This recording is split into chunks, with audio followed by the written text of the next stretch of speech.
Hey, Andy Rooney's going to be dead in a year. I just want to go on record and say that. You're giving him that long? Yeah, that's why he's Are you giving him the 60 old minutes. GLB? Well, there's quite the drop-off between last year and this year.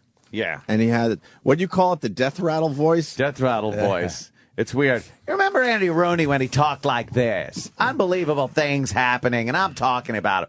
And he's like, there's 30 years I've been doing this, and when you see me out to dinner, I just don't like to be annoyed with. It's like that's not Andy Rooney. There's too much air you could hear. It's a death rattle. You never want to hear that on. much air when someone's talking.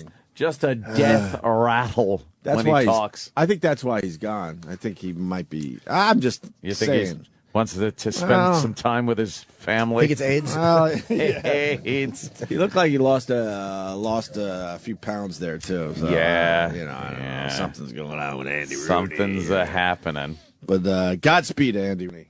Yeah. 30 years of nonsense. It really has been 30 just years drivel. of who gives a fuck thoughts.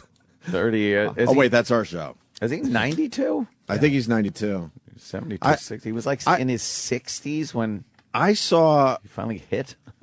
it brings two things together. I saw Pearl Jam 20 over the weekend, and Andy Rooney did a special thing on the kids of Seattle losing their minds because Kurt Cobain, killed himself. Yeah.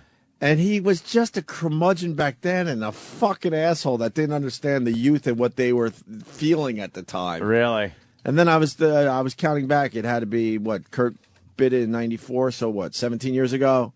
So he was like 75 then. Still like that, yeah. And he just didn't get what the death of Kurt Cobain meant to a lot of people. You know what I'm saying? I'm not saying it's right or wrong, but he just didn't understand it. I remember when Benny Goodman died.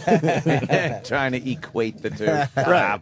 But it was weird. It's like, why don't you not talk about Kurt Cobain's death? Because I don't think that's in your wheelhouse. He's not qualified. I don't think so. No, man. No. Do you have that? It would be great to. Yeah. It was part of the Pearl Jam 20 documentary, which I